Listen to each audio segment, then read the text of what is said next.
સુરતથી સમાચાર સામે આવી રહ્યા છે। સુરતની શાળાઓમાં ઓનલાઈન હાજરીમાં ગુલ્લી તો 724 શાળાઓની ઓનલાઈન હાજરી ફરમાન। શિક્ષકો અને વિદ્યાર્થીઓની ઓનલાઈન હાજરીમાં ગુલ્લી જોવા મળી છે।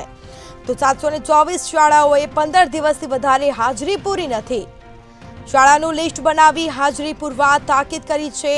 આગામી સમયમાં પાલન નહીં થાય તો કડક કાર્યવાહી પણ કરવામાં આવશે। આગામી સમયમાં પાલન નહીં થાય તો કડકમાં કડક કાર્યવાહી પણ થશે। 724 શાળાઓને ઓનલાઈન હાજરીનું ફરમાન, જેમાં શિક્ષકો અને વિદ્યાર્થીઓને ઓનલાઈન હાજરીમાં ગુલ્લી જોવા મળી છે। વધુ વિગતો સાથે સંવાદદાતા દિવ્યેશ પરમાર આપણી સાથે લાઈવ જોડાઈ ગયા છે। જી, સુરતની શાળાઓમાં ઓનલાઈન હાજરીમાં ગુલ્લી જોવા મળી છે, શું છે સમગ્ર મામલો? ચોક્કસ જે પ્રકારે સુરત શહેર અને જિલ્લાની 724 જેટલી જે શાળાઓ આવેલી છે તે શાળાઓમાં ઓનલાઈન હાજરીમાં ગુલ્લી જોવા મળી છે। ખાસ કરીને જે પ્રકારે ઓનલાઈન હાજરી આપવા માટેનો જે સોફ્ટવેર હોય છે અને તેમાં હાજરી પૂરવાની હોય છે, પરંતુ 724 જેટલી શાળાઓમાં વિદ્યાર્થી અને શિક્ષકોએ છેલ્લા 15 દિવસથી હાજરી જ ન પૂરી હોય તે પ્રકારનો ઘાટ સર્જાયો છે। અને 724 જેટલી શાળાઓનું લિસ્ટ જિલ્લા શિક્ષણ અધિકારી દ્વારા તૈયાર કરવામાં આવ્યું છે અને આ લિસ્ટ જે છે તે તમામ શાળાઓને આપવામાં આવ્યું છે અને કહેવામાં આવ્યું છે કે છેલ્લા હવે આગળના સમયમાં આ પ્રકારની કોઈ પણ ભૂલ થશે તો કડક કાર્યવાહી કરવામાં આવશે। મહત્વનું કહી શકાય કે જો ઓનલાઈન એટેન્ડન્સ આપવાની હોય છે અને આ સોફ્ટવેરની અંદર જે હાજરી પૂરવાની હોય છે તે હાજરી અત્યારે 15 દિવસથી પૂરવામાં નથી આવી, પરંતુ કહી શકાય કે આ સમગ્ર જે સર્વે છે તે મુખ્યમંત્રીની ઓફિસમાં થતું હોય છે અને આ ઓફિસમાં પણ ડેટા જળતા હોય છે, પરંતુ છેલ્લા 15 દિવસથી 724 જેટલી સુરત જિલ્લા અને શહેરની કહી શકાય કે જે શાળાઓ છે તે શાળાઓમાં ઓનલાઈન હાજરીમાં ગુલ્લી જોવા મળી છે। ખાસ કરીને શિક્ષકો અને વિદ્યાર્થીઓની હાજરી પૂરવાની હોય છે, પરંતુ તેમાં પણ ગુલ્લી જોવા મળતા શિક્ષણ અધિકારી જે છે તે લાલઘુમ થયા છે અને તમામ શાળાઓનો જે ડેટા છે તે એકત્ર કરવામાં આવ્યો છે અને એકત્ર થયેલો ડેટા બાબતે તમામ શાળાઓને પણ સૂચના આપવામાં આવી છે કે આગામી સમયમાં આ પ્રકારની કોઈ પણ ભૂલ સર્જાશે અને હાજરી પૂરવામાં નહીં આવે તો કડક કાર્યવાહી કરવામાં આવશે। જે પ્રકારે શિક્ષણ અધિકારીએ આદેશ આપ્યો છે તેને લઈને તમામ શાળાઓ જે છે તેમાં પણ ચર્ચાઓ જાગી છે, કારણ કે જે પ્રકારે 724 જેટલી શહેર અને જિલ્લાની મળીને આ શાળાઓ છે અને આ શાળાઓમાં ઓનલાઈન હાજરી નથી પુરાઈ રહી, એટલે કહી શકાય કે શાળાઓની પણ બેદરકારી સામે આવી છે।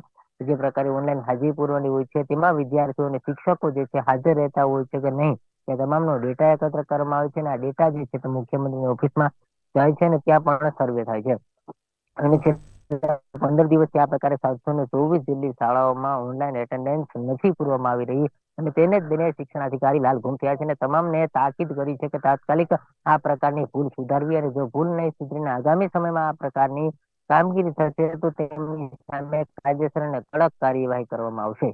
જી જી, કયા પ્રકારની કાર્યવાહી કરવામાં આવશે તે કોઈ સામે આવ્યું છે કે કેમ?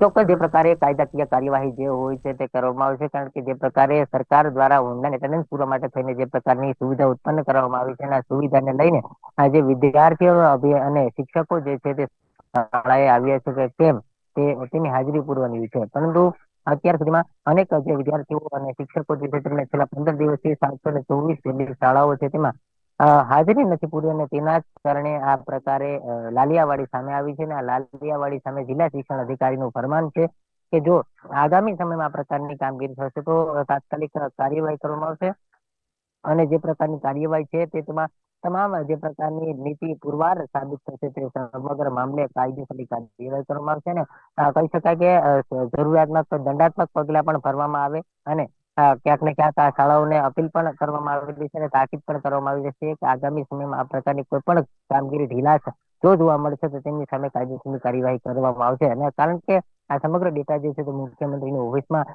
તેમનો સર્વે થતો હોય છે ને તેને જ લઈને જિલ્લા શિક્ષણ અધિકારી લાલઘુમ થયા છે, કારણ કે તમામ જવાબદારી શિક્ષણ અધિકારી છે તેમાં પણ આ ઓનલાઈન એટેન્ડન્સ નથી ભરવામાં આવી રહ્યા અને તેને જ લઈને જિલ્લા શિક્ષણ અધિકારીએ તાકીદ કરી છે કે વહેલી તકે આ ભૂલ સુધારવામાં આવે અને 724 શાળાઓનો જે ક્રમ છે તે ક્રમ વાઇઝ તમામને આ સૂચિપત્ર આપવામાં આવ્યું છે અને તમામનો રેકોર્ડ જે છે તે બનાવવામાં આવી રહ્યો છે। જી જી, હજી કોઈ બીજી શાળામાં તપાસ કરવામાં આવી છે કેમ? ચોક્કસ 724 જેટલી જે શાળાઓ છે તે તમામ શાળાઓમાં અત્યારે તાકીદ કરવામાં આવી છે। એક વખત આ તાકીદ કર્યા બાદ જો કોઈ પણ પ્રકારની લાલિયાવાડી સામે આવશે તો તેમની સામે દંડાત્મક પગલા ભરવામાં આવશે, કારણ કે 724 શાળાઓ જે છે તે છેલ્લા 15 દિવસથી હાજરીમાં લાલિયાવાડી સામે આવ્યું છે અને હાજરીમાં નથી પૂરી તેના જ લઈને અત્યારે ઓનલાઈન એટેન્ડન્સ તેમની ખાલી છે અને તેના જ કારણે જિલ્લા શિક્ષણ અધિકારીને આ પ્રકારની સૂચના મળી હતી અને તમામનો ડેટા એકત્રિત કરવામાં આવ્યો છે. જાણ કે આ તમામ જો ડેટાબેઝ છે તે મુખ્યમંત્રીની ઓફિસમાં ખુલતો હોય છે, જેને લઈને આ તમામ ડેટાબેઝ તૈયાર કરવામાં આવ્યું છે અને આ તૈયાર થયેલું ડેટાબેઝ જિલ્લા શિક્ષણ અધિકારીને આપવામાં આવ્યું હતું અને તેને જ લઈને જિલ્લા શિક્ષણ અધિકારીએ તાકીદ કરી છે અને જિલ્લા શિક્ષણ અધિકારીએ આ તમામની સામે ક્યાંક ને ક્યાંક આ સૂચિપત્ર જારી કર્યું છે અને આ સૂચિપત્રને લઈને તાકીદ કરવામાં આવી છે. જો આ તાકીદ બાદ પણ આ પ્રકારની લાલિયાવાડી સામે આવી છે તો તેમની સામે દંડાત્મક પગલાં ભરવામાં આવશે. અગાઉ પણ આ પ્રકારની જે પ્રકારની કામગીરી છે તે જિલ્લા શિક્ષણ અધિકારી દ્વારા કરવામાં આવેલી છે અને ખાસ કરીને જે ફીની સામે ક્યાંક ને ક્યાંક એફઆરસીની જે જરૂરિયાત મુજબના જે પગલાં નહીં લેવાયા હતા તે પ્રકારની તમામ કામગીરી સામે દંડાત્મક પગલાં શાળા સામે લેવામાં આવ્યા હતા. ત્યારે આ પ્રકારે પણ અત્યારે જે પ્રકારની આ ઓનલાઈન હાજરીમાં જે સબરડા ઉભા થયા છે તેમાં પણ આ કાયદેસરની કાર્યવાહી થાય તો નવાય નહીં. અત્યાર સુધીમાં જે પ્રકારે શાળાઓને સૂચિપત્ર આપવામાં આવ્યું છે તેને લઈને આગામી સમયમાં જો કાયદાકીય કાર્યવાહી થાય તો શાળાઓ સામે પણ શિક્ષણ અધિકારીએ તાકીદ કરી છે. તેને લઈને અત્યારે સૂચિપત્ર જારી કર્યું છે અને 724 શાળાઓનું લિસ્ટ તૈયાર કરી અને તમામને સૂચના આપી દેવામાં આવી છે. જી, તમામ જાણકારી આપવા બદલ આપનો આભાર. તો સુરતની શાળાઓમાં ઓનલાઈન હાજરીમાં ગુલ્લી જોવા મળી છે. 724 શાળાઓને ઓનલાઈન હાજરી ફરમાન, જેમાં શિક્ષકો અને વિદ્યાર્થીઓની ઓનલાઈન હાજરીમાં ગુલ્લી જોવા મળી છે. તો 724 શાળાઓએ 15 દિવસથી વધારે હાજરી પૂરી નથી. શાળાનું લિસ્ટ બનાવી હાજરી પૂરવા તાકીદ કરાઈ છે. આગામી સમયમાં પાલન નહીં થાય તો કડક કાર્યવાહી પણ કરવામાં આવશે.